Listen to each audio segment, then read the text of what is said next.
Saya ada juga add beberapa series dan filem lain dalam saya punya list dengan alasan yang sama juga. Semuanya ada potensi-potensi, semuanya ada semua cerita-cerita tu mungkin ada potensi untuk jadi cerita yang menarik. Tapi kebiasaannya tak macam tu pun.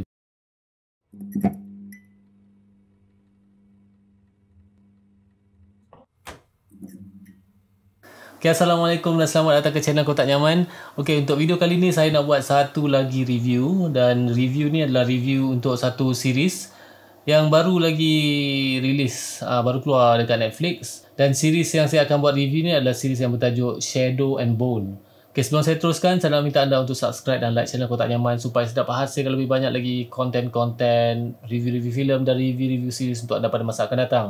Okay, cerita Shadow and Bone ni adalah cerita yang baru keluar dekat Netflix dan saya rasa dalam baru seminggu, 2 minggu macam tu kot. Dan series ni memang saya dah add to saya punya list lah, dah masuk dalam list saya semenjak saya nampak dia punya trailer, dah nampak dia punya iklan, promotion masa saya tengok, saya nampak dekat Netflix lah. Walaupun saya dah add dalam list Netflix saya lebih awal, banyak juga cerita-cerita lain saya masuk dalam list juga, tapi yang cerita Shadow and Bone ni adalah cerita yang bagi saya agak mengejutkan saya jugalah. Okay, cerita Shadow and Bone ni adalah cerita yang dilakonkan oleh beberapa pelakon, dan tapi kebanyakan pelakon yang saya tengok dalam cerita Shadow and Bone ni adalah pelakon yang saya tak pernah tengok dalam mana-mana series atau mana-mana filem yang saya tonton sebelum ni. Cuma ada seorang atau dua orang pelakon je yang saya pernah tengok dalam filem-filem lain lah.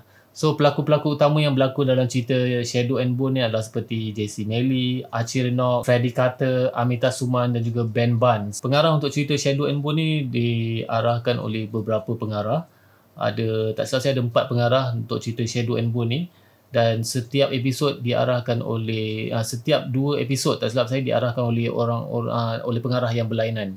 Okay, cerita Shadow and Bone ni mengisahkan tentang Alina Starkov dan juga Marlene Oretsev yang tinggal dekat satu rumah anak yatim, dan rumah anak yatim tu terletak di satu kawasan ataupun satu daerah yang dinamakan Karamzin, iaitu dalam satu kawasan dalam kerajaan Ravka, nama kerajaan tu. Dan Alina Starkov ni sangat rapat dengan Marlene Oretsev ni lah. So dalam cerita ni Alina Starkov ni dia orang cuma panggil Alina, dan juga Marlene tu dia orang panggil Mel. So kisah dia bermula bila Alina dan juga Mel ni dia mengikuti ekspedisi untuk menyeberangi satu tembok tinggi yang dinamakan The Fold. Okay, so The Fold ni dia adalah satu penghadang barrier ataupun tembok yang boleh dilalui, boleh diseberangi, tapi dalam The Fold ni dia ada raksasa yang akan menyerang pada sesiapa yang cuba menyeberang lah. Dan The Fold ni dia adalah satu kawasan yang gelap, tandus, yang sangat menakutkan lah. Dan The Fold ni dia seolah-olah pemisah sebahagian kerajaan Ravka. So setengah ada dekat utara, setengah dekat barat lah. Dan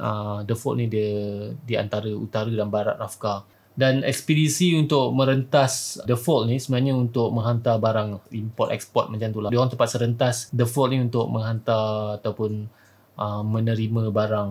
Dan Mel dan Alina ni dia terpaksa ikut satu ekspedisi ni, iaitu untuk merentas The Fold ni. Dan semasa ekspedisi tu, masa perjalanan merentasi The Fold tu, mereka telah diserang oleh makhluk ataupun raksasa yang berada dalam The Fold ni yang dipanggil Volcra. So semasa kapal diorang ni telah diserang oleh Volcra tu, Alina ni secara tak sengaja telah mengeluarkan satu kuasa luar biasa, iaitu macam satu cahaya yang sangat terang dan sangat luar biasa lah. So Alina, Mel dan beberapa kru kat kapal tu terselamat daripada diserang oleh Volcra ni, dan mereka selamat sampai ke seberang ataupun destinasi yang mereka tujui. So disebabkan Alina ni telah mengeluarkan satu power ataupun satu kuasa yang luar biasa macam tu, dia dapat macam attention lah daripada satu group ni ataupun satu kumpulan yang dinamakan Grisha. Grisha ni dia adalah satu kumpulan yang semua ahli dia mempunyai kuasa luar biasa. Dia orang boleh mengawal elemen-elemen macam air,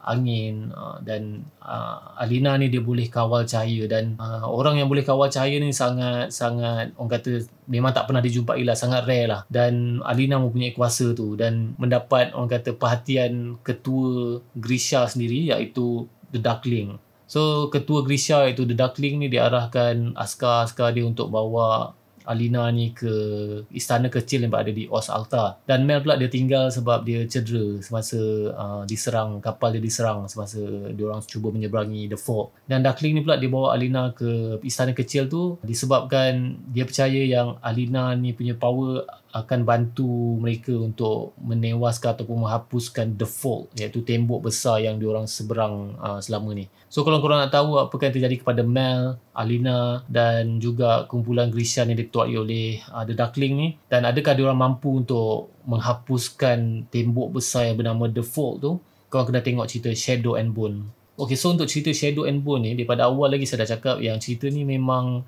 mengejutkan saya. Saya ada juga add beberapa series dan filem lain dalam saya punya list dengan alasan yang sama juga. Semuanya ada potensi, semuanya ada semua cerita-cerita tu mungkin ada potensi untuk jadi cerita yang menarik. Tapi kebiasaannya tak macam tu pun. Cerita diorang selalunya biasa-biasa je bagi saya lah. Dan cerita Shadow and Bone ni bagi saya dia macam satu cerita yang almost perfect lah bagi saya. Dia tak perfect tapi almost perfect. Daripada segi cast, daripada segi set, daripada segi apa lagi, kostum, CGI, saya rasa semuanya macam sangat blend dengan apa yang diceritakan dalam cerita Shadow and Bone ni.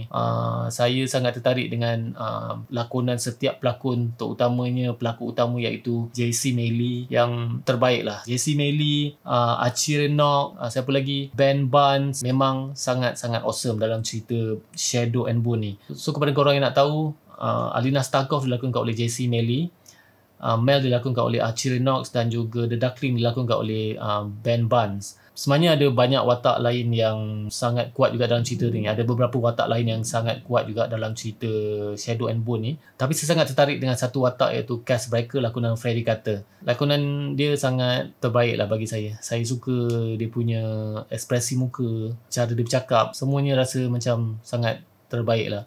Okay, dan kepada korang yang tak tahu, cerita Shadow and Bone ni dia based on satu novel yang ditulis oleh Leigh Bardugo. Dan bagi saya storyline untuk cerita Shadow and Bone ni dah cukup kuat. Memang dah cukup terbaik.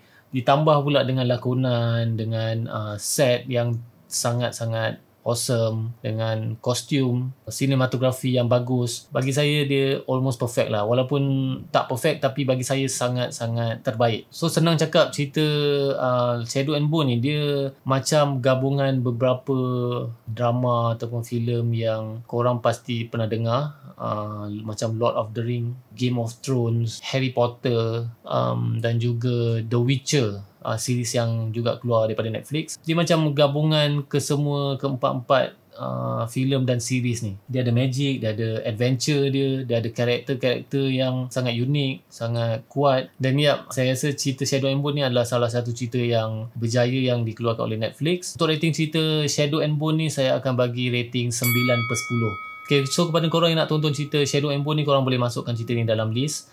Bagi saya cerita ni sangat menarik. Saya memang recommend cerita ni. Korang boleh cuba tonton.